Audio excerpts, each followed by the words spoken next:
My name is Edward Ebenezer Jeremiah Brown. I'm a football supporter of Ipswich Town. Wherever they play, you'll find me.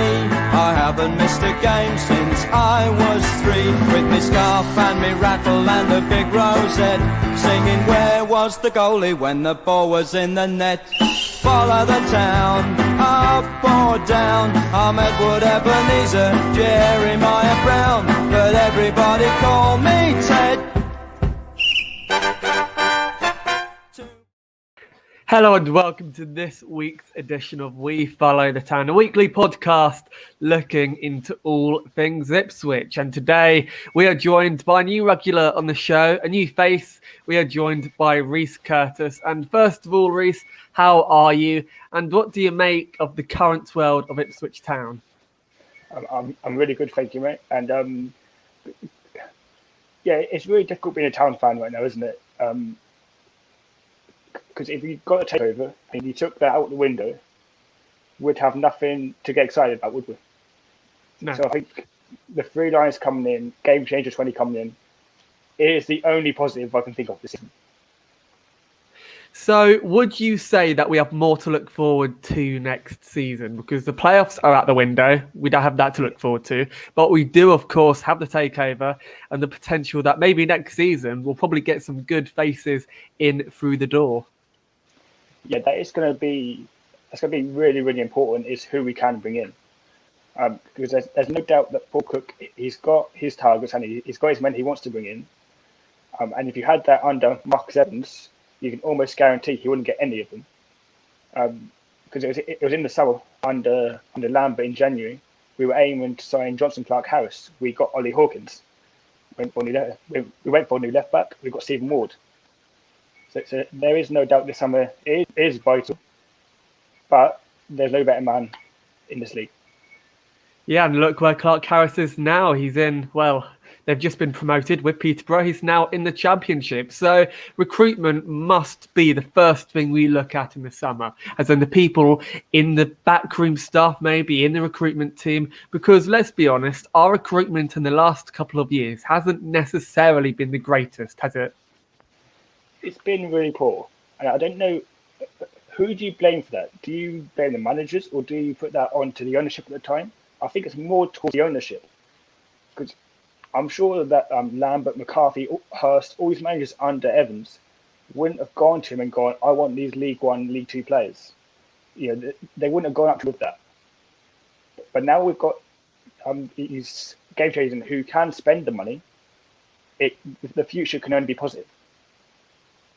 So is it about, and last bit on this, is it about literally spending the money on all the good players, or is it about maybe spending a bit more shrewdly? Because we have seen teams in the past not spend a lot, but more or less, like focus on quality rather than, like what's out there and what can be bought for big money. Yeah, I wouldn't be surprised if we see maybe 2 or 3 free transfers in the summer still. They're not going to come in and they're not going to throw this £700 million plus the assets in this first week. We're not going to get the 20-30 million pound signings. So let's quickly talk about the news. And before we talk about the news, we need to mention our sponsor for today's show. Julian Hughes is a golf coach. He coaches at Old Joe's Golf Range.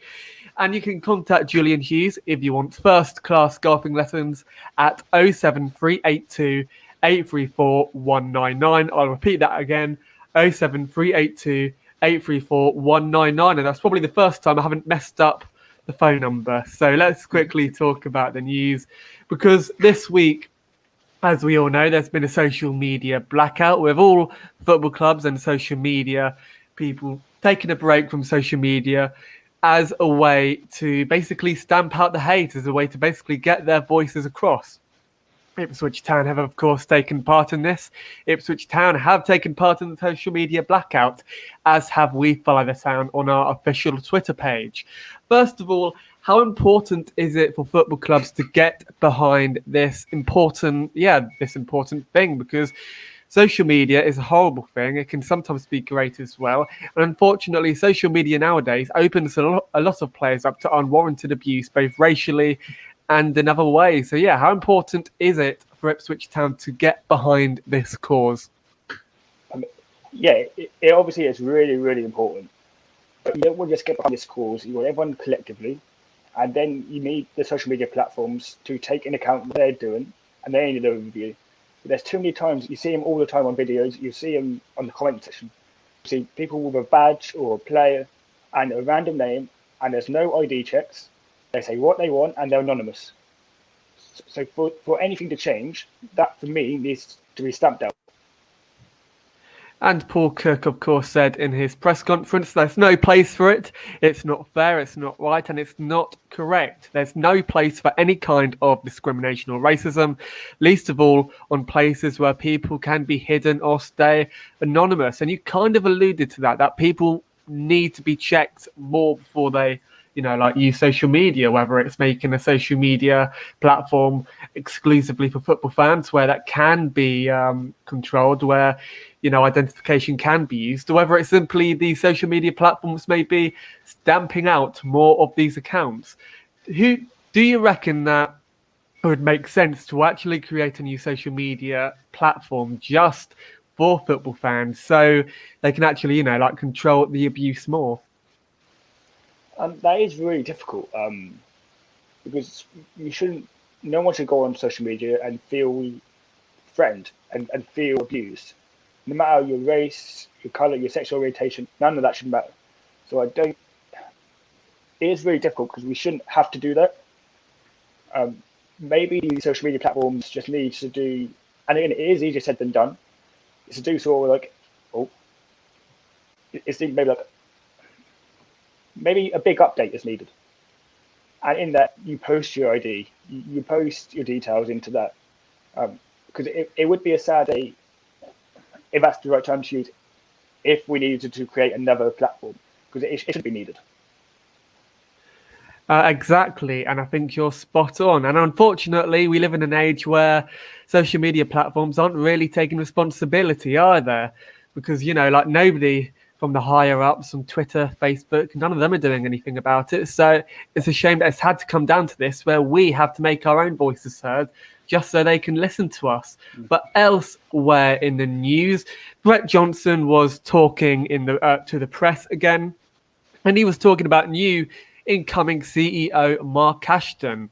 And he stated that he was impressed during the USL board meeting with what Ashton had to say. Ashton, 49, will join Town on the 1st of June, with his time as CEO at Bristol City set to end the previous day. Johnson, speaking at length to the Price of Football podcast, says it was important that he and his fellow freelance Bakay and Mark Detmer ensured someone who knows English football would be running the club on a day-to-day basis. Here is what he had to say. I think as an American, along with my American partners, have tested some success in North America. I think the greatest sin we could have made was to think that somehow our success could translate to England, said the 51-year-old. And basically what he said was that he needs to be surrounded by football people. So, Rhys, let's talk about that a minute, because Marcus Evans wasn't surrounded by football people. He was more of a businessman. Are you impressed that our new owners are actually willing to surround themselves with the right type of people? Yeah, that for me, whether business you're in, whether it's football, whether it's retail, whatever the business is, you need people who know what they're doing on the ground level. The thing is, with Marcus Evans, he didn't have a clue about football. He was not a football man. He was rarely at games. He didn't know what he was doing. So for these guys to straight away bring in Mark Ashton shows exactly their objectives, shows what they want to do and how they want to lay it out. And that be, no matter what you're doing, that structure needs to be in place. So do you reckon that having the structure there will actually more or less guarantee long-term success? Because we've seen clubs do that before. Look at Norwich. I apologise for mentioning them. Look at Norwich's system, because, they've had success under a footballing system, not a business system. So do you reckon that this can ensure long-term success similar to theirs? It is difficult because you can bring in the best and it doesn't always work. There's no guarantee. But if you compare Mark Ashton to Lee O'Neill, I'm sure that everyone watching would much rather have Mark Ashton. Because Lee O'Neill, again, wasn't a football man. Mark Evans wasn't a football man. You can go through a lot of those, and they weren't in there for the business. So for me, it can't guarantee it, but you give yourself a much higher percentage of that chance to succeed. What do you make of the Bristol City fans criticising Mark Ashton though? Because let's look back at his success at Bristol. He's built them new facilities. They have world-class facilities now, Bristol City. And he's also, had success under Lee Johnson. But for some reason, Bristol City fans, and anybody in the comments, correct me if I'm wrong, but they don't like him that much. So what do you make of how he was kind of seen at Bristol City? That is difficult because from what we've heard, from what we've seen, he's a much bigger improvement on Lee O'Neill. If those Bristol City fans had to put up with what we as Town fans have had under Lee O'Neill and under Marcus Evans, Mark Ashton is a million times better. And it was like what you said about building the world-class facilities, which then enables the success to come through. With Lee O'Neill, we saw his press conferences when he used to do them, and you almost looked at him and thought, what on earth are you talking about? Because it was watching a non-football man talk about football, and it just didn't work. Bristol City fans, maybe there is some truth in that, but I think right now we have to be positive. We have to look at these positives, we have to look at these changes, and we have to get excited. So, of course, the future is looking very, very bright. We are all looking forward to seeing what the new owners have to offer. Is it also, and let's go back a little bit, let's slightly go off topic here. Is it good that we're finally seeing all of these people such as Brett Johnson, even Mark Ashton, even he's been to the press? Is it actually good to hear from them, unlike our previous owners? Yeah, it's a massive breath of fresh air. Because I'm only 20, all I've known is Marcus Evans. The whole regime is all I've known. And to come in within what's been maybe a month or so of these new owners, they've been doing interviews left, right, centre. They've come on to onto fan podcasts. To have that outlook there, to hear directly from what they're saying, and to say it so passionately. I mean, because it comes especially from Burkay Bukai. He comes across as a football fan, and that is exactly what you want to see from an owner. You want them to put themselves out there, to outline what they're going to do, how they're going to do it. And then if you compare that to the 13 years under Marcus Evans, there was no communication, because it felt like every one of his interviews was pre-recorded and pre-scripted. Whereas these ones, they were a lot more real, they were a lot more genuine. You believe everything they're saying. So let's talk about the season tickets, because surely this is going to have an impact on the season tickets. As an Ipswich fan, would you now feel inclined to maybe getting a season ticket, all because these new owners have been so open with the fans, and all because they've promised, so much success in the future? For me personally, I've been a season ticket holder for as long as I can remember. So for me, it was automatically renew every season. I don't think about it. For me personally, it was when my younger brother, my dad, they both lost interest in going down Portman Road under Marcus Evans. They're going down, they're bored out of their minds, So to see these new owners come out, be so passionate, talk about the fans in the High League, talk about how they want to come down to see us as soon as they can, spend time with the fans, upgrade what they're going to do, how we're going to do it. It can only breathe the excitement. And that for sure, it is a big if, but if we can get the football side to it, up to what the owners are saying, there's no reason why Portman Road can't be full every Saturday. So you spoke about your dad and your brother. Are they feeling more enthusiastic about the club now that we've got new owners? Because, okay, playoffs isn't possible anymore. There's nothing to really play for this season. But surely they must be excited about going back to Portman Road, fans back there again, new players, hopefully better players, and a new buzz around the place. So are they feeling more positive about things at Ipswich? Yeah, they are, 100%. Because the last few seasons, it's been just me and my granddad. So for us to go down as a 4, 5, or 6 of us even going down, to get that family connection back down there again. And I'm sure we're not the only ones. I'm sure there's going to be loads of families, who have stopped going, or past families that haven't gone, who are going to be back down there and come August, fingers crossed, with COVID. And if we can get that football up to the standard that the owners are talking about, the next season could be very exciting.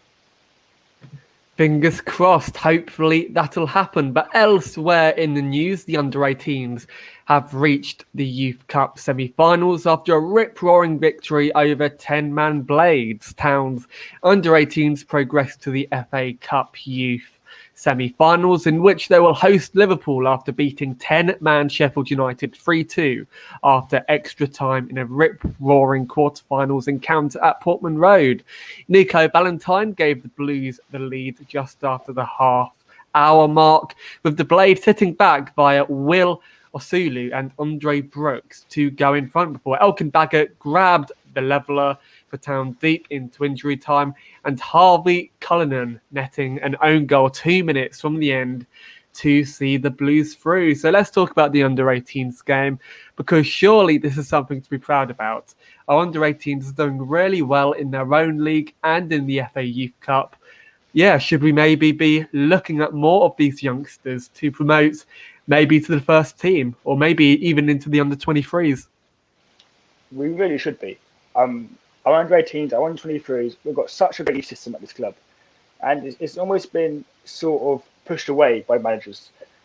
You see that there's some great players coming through. You've got loads of Ndaba, Baggett coming through, Gibbs. There's so many young players there who could easily come into this team. Even the last 2 games of the season, there's nothing to play for now. Playoffs are mathematically impossible. I think if we win our next 2 games, we're a point outside, I think. There's nothing to lose. With all the loans and with all these players who probably aren't getting their contract renewed, let's not play those anymore. Let's forget about them, and let's bring through our youth. They've done incredibly well in that game, Portman Road, and we should be immensely proud. So instead of Aaron Drinan, for example, would you rather see Tyrese Simpson play up front, or even if it's from the bench? Because in my opinion, Tyrese Simpson is a fantastic player. You know, he's a fantastic character as well. So should we maybe be playing those players over the current players on the bench who are inevitably going to be released? We really should be, yeah. When it comes to Drinan, you don't get that confidence that he's going to do anything. I can't remember who it was against, but it was down at Portman Road. A few games ago, he got through 1-1 and turning his back and losing possession.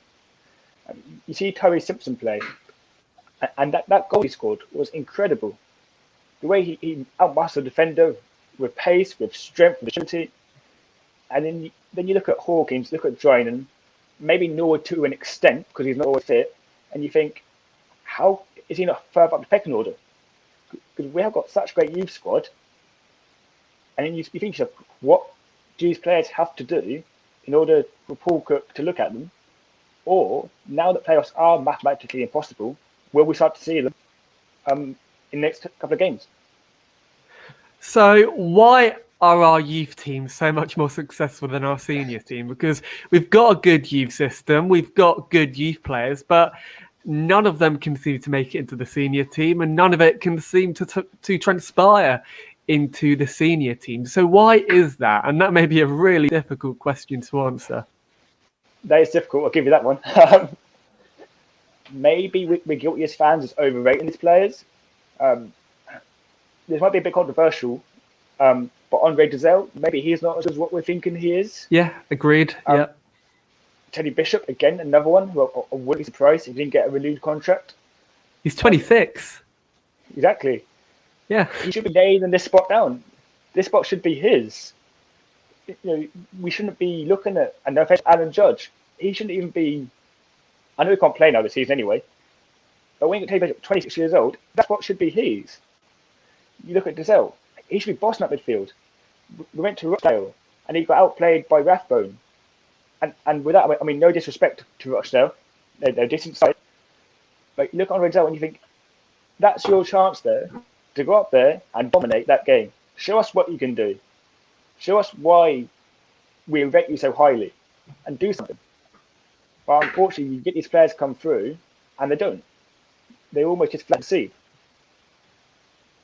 So what do you make of Jack Lancaster? Because Jack Lancaster, and this is allegedly, is going to be released in the summer. Now, in my opinion, he's probably one of the best young players we have. He just hasn't really been given the opportunity due to injuries. Do you reckon we should keep him? He's a youngster, or do you reckon we should maybe let him go, just so he can find a new club? And maybe have success elsewhere. That is very difficult because we can't deny that he's a fantastic young player. We can't deny that. But the injuries are holding him back. Does it need to be almost like a David McGoldrick situation where he needs to go away from here, get rid of the injuries, play that regular first team football week in, week out, and get his career to where it needs to be? Because for him to always be injured is doing him no favours. He deserves to be playing week in, week out, and get those minutes. If he has been released, it would be a little bit harsh on him. So I do feel he's one of the better youth players. But yeah, it would be harsh. So do you reckon, because we've got a lot of youngsters also out on loans, like Ben Falami, for example. Now, Ben Falami has already been confirmed that he's being released, but look how well he's doing in Australia. Slightly off topic, but should we maybe be looking at some of the youngsters who are going to be released and maybe saying, okay, look at how well they're doing. Maybe it's worth just giving them a go, because a lot of these youngsters, such as Falami, even Lancaster, haven't really been given a fair go at all. We see this quite often at this club, where youth players aren't given the chances that they need in the first team, and then they go away to a different team and they set the world on fire. And us as Town fans are thinking, where was that? Where was he when we needed him? With Falami, it is difficult because he was never given a chance. But when he was, I did really enjoy seeing him play. I thought he was decent. Then you've got fans crying out for a new striker, which I agree with to an extent, but you've got Tyree Simpson in M23s, who looks incredible. So why aren't we giving him a chance? Because for all we know, it's difficult. It's difficult to say about seeing him play a good run of games. In a 4-2-3-1 that Cook likes to play, where the striker needs to be physical, needs to hold the ball up, and it's something that Jackson, Hawkins and Drinan don't do incredibly well. So let's now go on to the game, because as an Ipswich Town fan, we were both excited to goals, because goals, of course, haven't been easy to come by lately as Ipswich Town fans. So we played Swindon Town away from home. Swindon Town are, of course, already relegated. They haven't done well this season at all. They've conceded more than 70 goals this year. So Ipswich Town beat Swindon 2-1. And first of all, before going into the game, when you saw the lineup before the game, were you positive that we were going to score? Or did you think it was going to be another boring 0-0 game? I must say, no matter what lineup is this season, I haven't been positive at all. When you're players in there like Edwards, who we saw in the home game previous, I think Wimbledon, those two set pieces, which were tragic, you know. But then you look at these players and you think, if we take him or him out, who can we replace him with? Yes, you can bring in their youth, but are they not ready yet?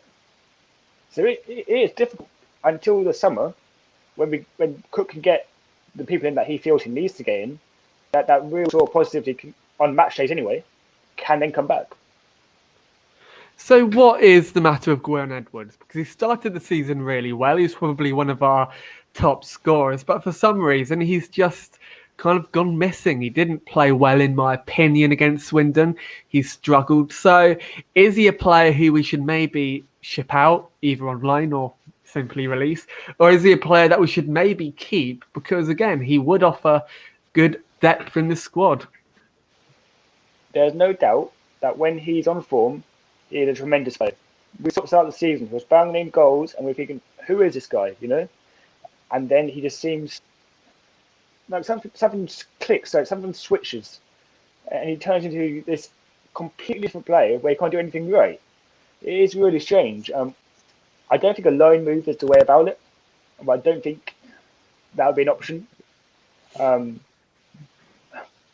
For me, I think I would sell him if you could, but only if you can get in a replacement that was better than him. Because Bennett, who can also play there, is nowhere near the standard that we need. Nowhere near. And yeah, I agree. I reckon Bennett has a lot of skill, but he doesn't necessarily have the finishing product. But anyway, let's quickly go through the teams. I know we just mentioned one or two who did play. So back in the XI was Norwood, Miles Kenlock and Armando Dobra, who missed the previous 2 games, and Norwood missing the previous 2 games with a hamstring injury. And Kenlock was left back with Stephen Ward, who was left out of the entire 18 and was nowhere to be seen. So Stephen Ward, he wasn't in the squad at all. Does that more or less confirm that he's going to be released? Or do you reckon he's just maybe, I don't know, being rested? For me, he's not been rested. That's a sign that he is going. But Kenlock, for me, is coming in. If you'd have asked me in the season, whilst Kenlock keep or release, it would have been a firm release. But this season, he's come in. He's also been in the gym, and he's come back a totally different player. That left back spot, the next 2 games for him personally are really important. If he can get 2 really good performances in those 2 games, he could be our starting left back next season. But if he goes to a player that we've known previously, we could look for a replacement. But Stephen Ward, 36, is not the left back I want to be seeing. Not at all. So Kenlock, he's had a funny career at Ipswich Town. Managers haven't necessarily rated him, but you're right, he has done well this season, and if anything, that isn't really being recognised by Ipswich Town fans. Would you keep him in the summer? I know we're going through a whole load of players and saying, would you keep him? Would you keep him? But Kenlock is a particularly interesting example because he's a player who many would probably say is going to be released, but many, including myself, would actually quite like to keep him. Personally, I think I will keep him, based only on this season. I mean, it was like I previously said, if you'd have asked me to start the season, I would say get someone else in. Kenlock's not good enough. But the way he's come back this season, it's been incredible. He is 24, and that spot, similar to Bishop, should be nailed down. That should be his. And now, for me, next season is a big chance for him. But if Paul Kick agrees with this, for him to be starting next season, because we don't need to sign a left back.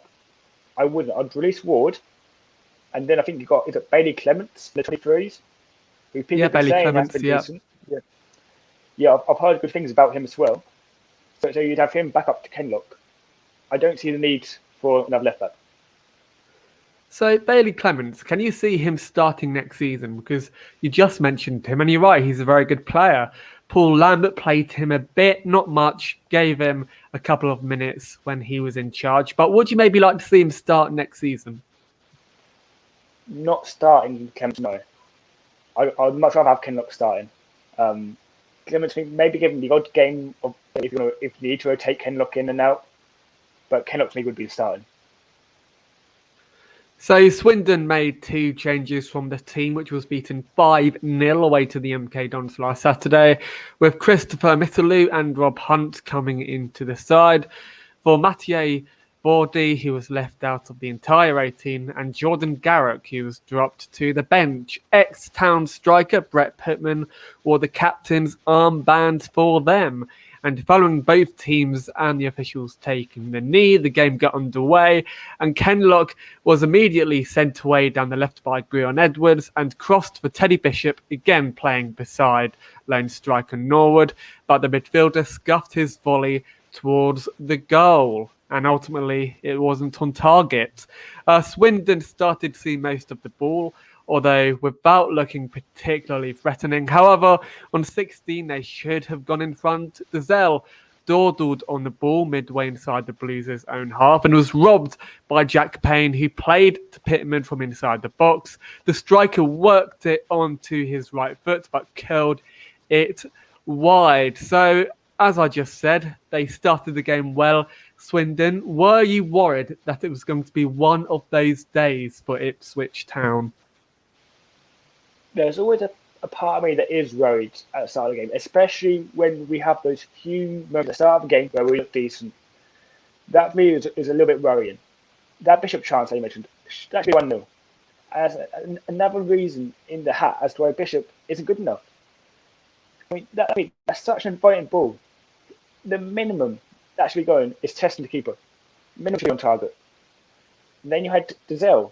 Again, he does that impossible pass really well. But the simple things, taking too long, that really should have cost us. Pittman really should have scored.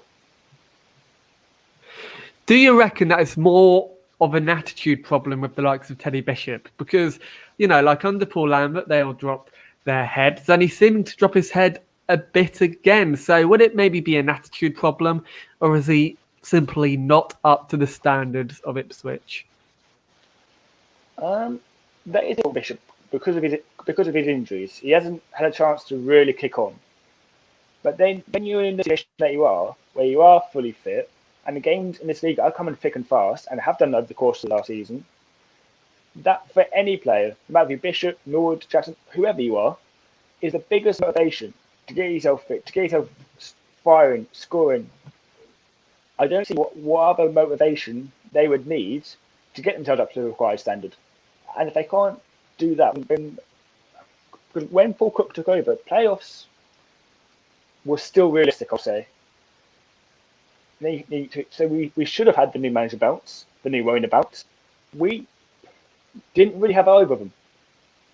And that maybe was the most disappointing factor. So 2 minutes later, Twine forced Blues keeper Di Cornell to save down to his right with a powerful effort from a similar area. The Welshman was unable to hold on, and Tyler Smith was the first to the loose ball, but his strike was blocked by KVY. Town's long wait for a goal, however, should have ended in the 27th minute when Norwood dummied Downs through a through ball, and Bishop found himself in behind 1-on-1 with Swindon keeper Lee Camp. However, the veteran former Nottingham Forest and Sunderland keeper came out and saved the shot. So Bishop there was literally 1-on-1. He could have rounded the keeper and he could have scored the goal. But he decided to take it too early. Like, what did he think of that chance? Because that was more or less handed to Bishop on a plate, wasn't it? That really was. And no matter what league you're in, when you get that sort of chance, whether it's League One, whether it's Premier League, whether it's National League, that's a goal. Even on Sunday League, that should be a goal. There's no doubt. He almost expected the keeper to stand up and try to slide it past him. But because Camp was so far out, one big touch, you either scored or you get a penalty and a red card. So I don't see how that's not gone back of the net. But thankfully, it didn't cost us. So, as you said, thankfully it didn't cost us. Norwood dummied Downs. We just mentioned that. Dobra was the next to threaten just before the half-hour mark, but the Albanian under-21 international dragged his shot from the edge of the box wide. And within a minute, Norwood was played in on the left of the box and struck a shot from a difficult angle which Camp was forced to palm over. From the corner, Mark McGuinness headed the ball well over. Swindon should have been reduced to 10 men on the 34th minute when Dominic Thompson caught Dobra in the face with his elbow off the ball, an incident which was seen by the linesman. The referee, Kevin Johnson, however, deemed it not to be a buckleable offence. And yes, he gave him a yellow card, but didn't deem it to be a red card offence. That is what I was meant to say. Do you reckon that he should have been given the red card for that? Because again, he was off the ball. He simply elbowed him. Yeah, and it was blatant. Everybody could see it, and he should have been sent off for it. So do you agree that he should have been sent off? Do you reckon a yellow card was justifiable? Yeah, that was ridiculous. And I think that moment sums up the refereeing standards in this league. The referee fair enough didn't see it, but his linesman should be shouting in his ear, red card. The ball's over the other side of the pitch. Dobbs almost tried to run past him, and he's given an elbow to the face. I can't see how that's a yellow card. So let's quickly hurry up with the game, because to be honest, there wasn't much more to talk about. But when Ipswich Town did score, the game started to liven up the game. Town dominated the closing stages of the half, and in the 40th minute again, came very close to scoring. Dazelle crossed the ball to Vincent Young at the far post, but somehow Camp kept it out, and the loose ball fell safely. Pittman also came close to scoring, but it wasn't until Norwood won a penalty that we finally went on top. Norwood's 8th goal of the season, which was celebrated in a subdued manner, was Town's first since the home game against Bristol Rovers on the 2nd of April, and ended the goal drought of 663 minutes, which is 11 hours. So first of all, 11 hours without a goal. That isn't great, is it? Hallelujah. Thank goodness that was over. There's probably a serious bit. Sorry, go on. Do you reckon, because again, we haven't scored for so long, do you reckon that goal will actually open things up again? It definitely should have. It should have. It's more of a relief than anything else. And it was handed to us, wasn't it? It was a penalty straight down the middle, as easy as you like. And from that, you're almost thinking, as a fan watching it, that's your confidence. That's the boost you need to go on and put 3, 4, 5 past a very, very poor defence. And I think in commentary as well, why not have 2 up front? We know their defence is really, really weak. Let's put pressure on them. Let's go for it. So we should maybe have scored more in that game, shouldn't we? Because we were presented with loads of chances. And okay, we've just finished the first half, by the way, so we'll get to the second half in a minute. But in the first half, we were presented with loads of chances, a couple which were more or less handed to us on a plate, but we missed them. So, why aren't we scoring these chances? That is difficult.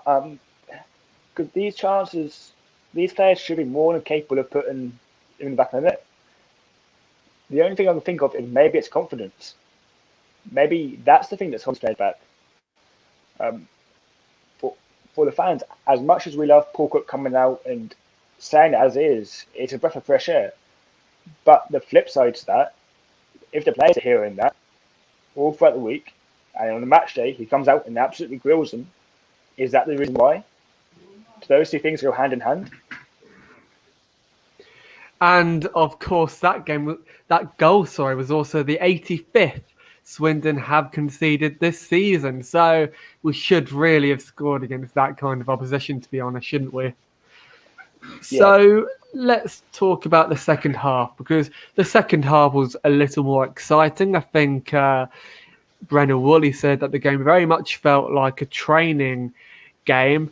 In the 57th minute, it was 2-0 with Norwood again the man on target as he snaffled up a gift from Twine. The Robins midfielder played the ball back towards Camp when the under pressure Edwards basically gave the ball to him, and 1-on-1 with the keeper, Norwood tucked the ball in there. So yeah, as we said, the goal was more or less given to us on a plate. A good finish though, wasn't it, by James Norwood? Yeah, that for me is what our struggles need to be showing. That instinct to take that chance, take that risk. Because we can probably say Jackson, Hawkins and Drainen wouldn't have even seen that coming. So that's pretty cool. But the thing with Norwood is he doesn't stay fit. And if he did, perhaps we'd be in the playoffs. Because he can score. He's proven that. Would you maybe start him consistently next season? Because he did say in a recent interview that he's actually aiming for his first full season at Ipswich Town. So would you maybe just say to him, okay, we'll have faith in you. We'll actually start you for, most of the season? That is difficult because of his injury record. What we'd like as fans for him to do is take this summer and work on himself. Get him ready for the start of next season. Get your body in shape, get yourself to where you need to be. But I can't see that happening. It's too much of this sort of clown figure, if you like, on social media. You see it on his Instagram with the cars and the car parks and whatnot. And you think, and again, I'm not his biggest fan, but Luke Chambers, he hasn't missed a game, I don't think. Apart from when he's been dropped, of course. And that could he keeps himself to himself. And you never see Chambers in that sort of situation. So maybe he needs that sort of word in his ear to go, right, settle yourself down, focus on yourself, and that's how you play games next season.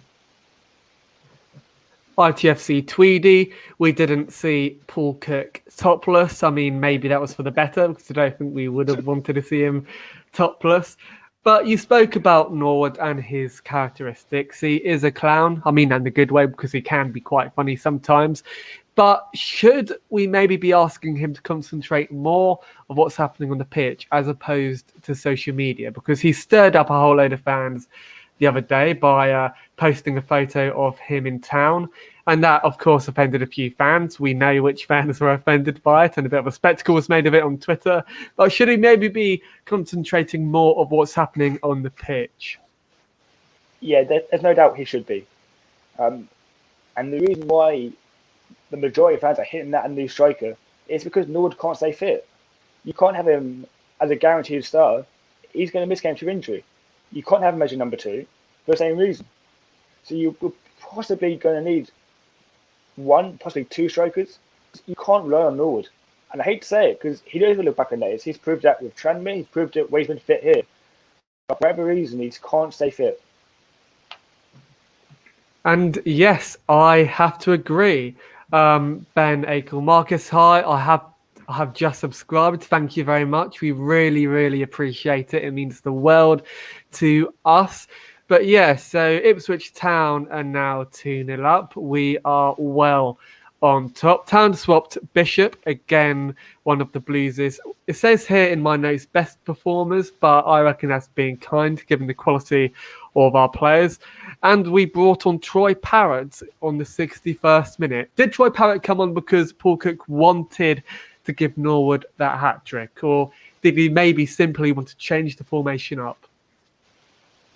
Yeah, I think it's more change of formation. Because when you had Bishop in that number 10, almost as a partner to Norwood, almost, that link-up between Dizelle and Norwood was not there. It was non-existent, and Downs, it was not there. As soon as Parrott comes on, that link is working. Him and Norwood are linking up. He's getting the midfield free, and he's pushing them forward. It almost seemed to be like a breath of fresh air when he came on. But unfortunately, as good as he was, I wouldn't want him to come here again next season because of the goals. Yeah, exactly. And we do need the goals, don't we? Lee Brown, Norwood is a good player, but he needs to get his head down and stay fit. I think we can all agree with that. And don't forget to get your questions in for the end of the show. But yes, we're on the substitutes because the substitutes came on. And Swindon claimed a penalty when Smith headed wide from a Thompson cross. The striker claiming he'd been fouled, but referee Johnson wasn't having it. And here is a howler. The home side pulled a goal back a minute later. And it was a goal, and it was goalkeeper Dyer Cornell who will want to forget it, because Pittman struck a not overly threatening effort from the edge of the box, which squirmed its way under the former Northampton man and into the net. Now, when I saw this, I called Dyer Cornell's mistake a Paul Green special, because it was absolutely abysmal. He caught it, well, he tried to catch it, but just kind of like went under him a little bit, didn't he? So what do you make of Cornell's mistake? Because I quite like Cornell, and I know not a lot of people will agree with me there, but that was a terrible mistake, which almost proves that we need a new keeper.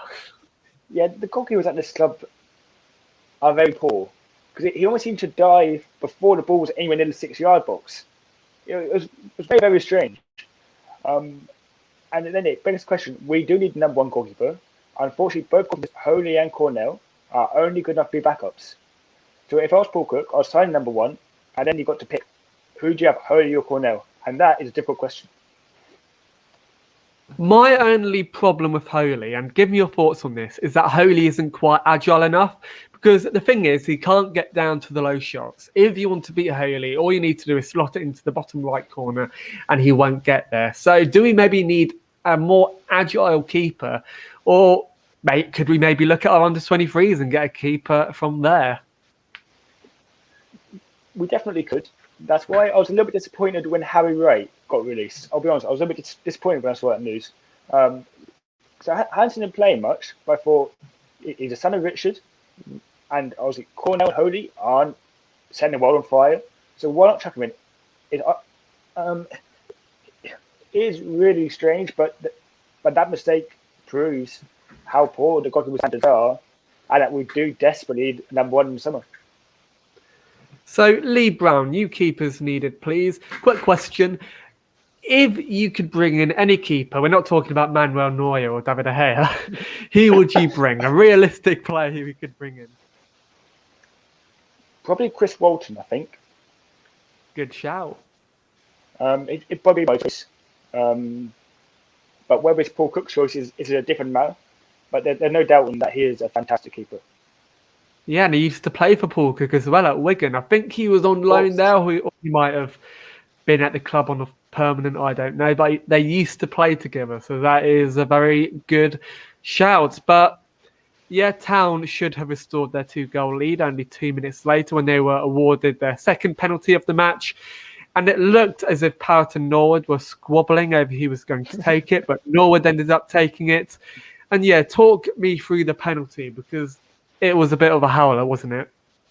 That was really strange, because when it was given, we were shown on iPhone an instant replay. So we sort of missed what happened between Norwood and Parrott. It was almost to me, to you, weren't it? And then when Norwood stepped up, you could see he didn't want it, couldn't you? You could see he wasn't confident.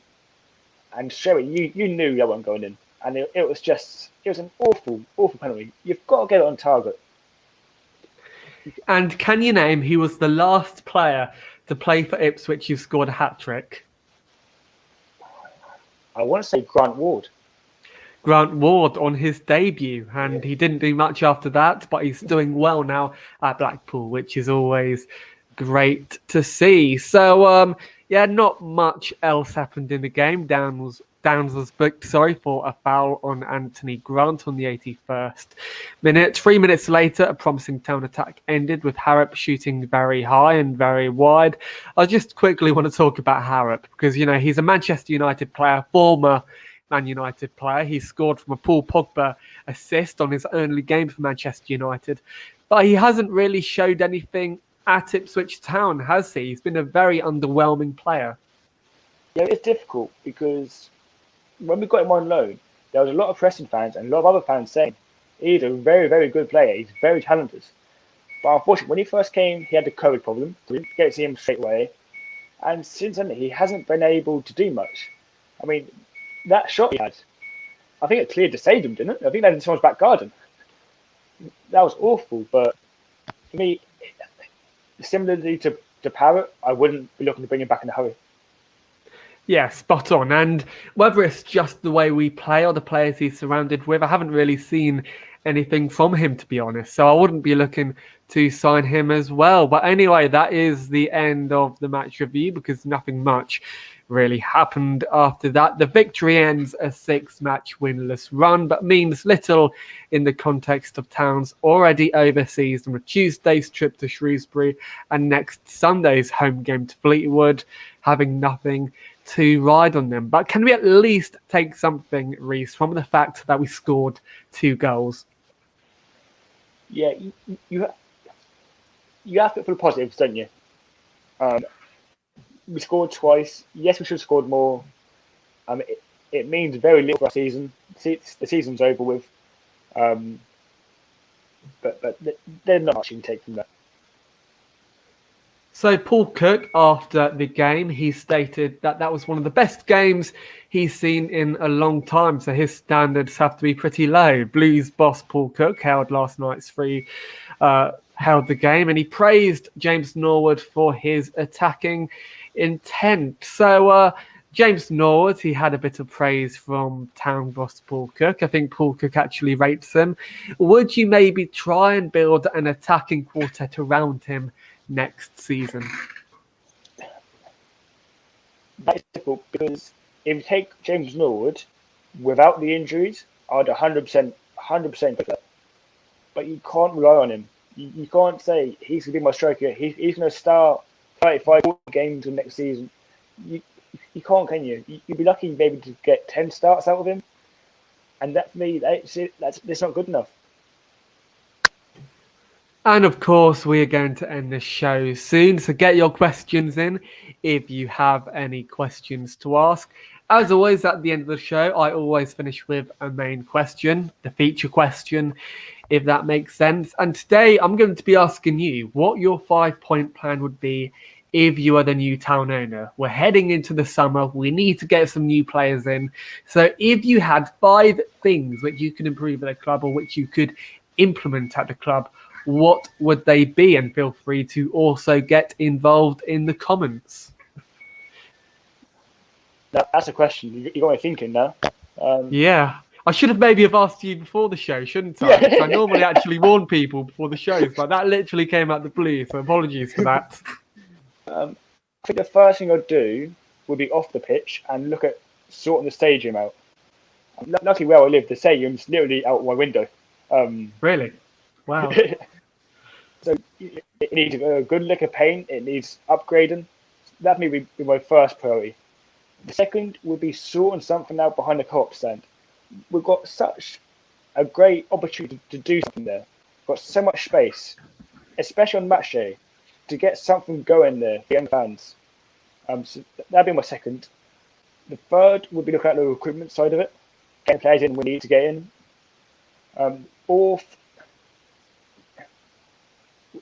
would maybe be looking at a number 2 for Paul Cook, because Liam Richardson, I'm right, I think in saying he's signed a permanent manager position now. Yeah, he's on a permanent now, yeah. Yeah, which could mean maybe it's a Lambert Colehouse situation there. So that me would be a good number 2, has to be done. The fifth one. Go on. So just quickly, before you go on to your 5th one, would you maybe take Noel Hunt as your number 2? Ooh. I'll be honest, I never thought of him, to be honest. Yeah, I think I would, because it needs to be someone who knows the game, knows Paul Cook's style of play as well. So I know he's got Gary Roberts as well, hasn't he, as part of his coaching staff? Yeah, I think he's his number 2 at the moment. Correct me if I'm wrong. Yeah, I may be wrong, but number 5 is. I'm trying to think now. For me, it's sort of those bloody scoreboards out. Scoreboards. Half the time they don't even work, do they? That is a bugbear. It's an absolute bugbear.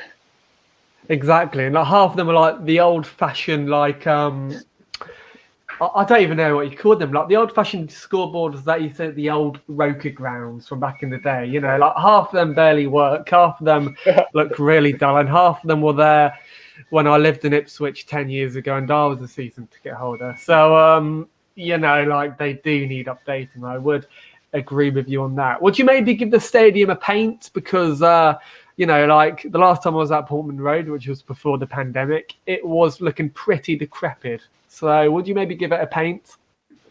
Yeah, it needs more than just a lick of paint, I think. We all go in and we go down because we love the club. We love going down Portman Road. But to take someone who's never been, and you said, this is Portman Road, this is where I love coming down most Saturdays, and this is why. They look around and they think, really? This place? It doesn't look the best, does it? I mean, even at little things, like at half-time, you get your pie, you get your pint. And by the time you got to the front of the queue, second half starts. It's little things like that we really improve. Just make the whole experience of match day that little bit better. But anyway, thank you very much for appearing on the show, Rhys. We'll be back next week. But unfortunately, we now have to end the show. Just a few things to clear up before we go off the air. We won't be on next Wednesday, as I am busy then. Well, it's actually my birthday, but we'll actually be on Thursday instead, so stay tuned for that. And as I just said, we'll both be back hopefully next Sunday. Hopefully Lee and Darren will be joining us as well, so we have that to look forward to. And as I just said, Thursday as well. And one final thing before we do go off the air. Julian Hughes is a golf coach, and as I said before the show, please contact him at 07382 834199. I think I messed it up when I read it, so I'll read it again. 07382 834199. And yes, if you mention We Follow the Town, you can get a 20% discount. So again, thank you very much, Rhys. I really appreciate having you on. We play Shrewsbury, I think, in our next game. What do you reckon the score will be? Let's just say the next two games, Shrewsbury and Fleetwood, I think I would take 2-0 nils. 2-0 nils. And it's funny, like whenever we have nothing to play for, we actually play well. So I wouldn't be surprised if we did have 2-0s. Or maybe 0-0s, I don't know. Anything could happen if you're an Ipswich Town fan. But anyway, thank you very much for tuning in. And as always, keep following the town.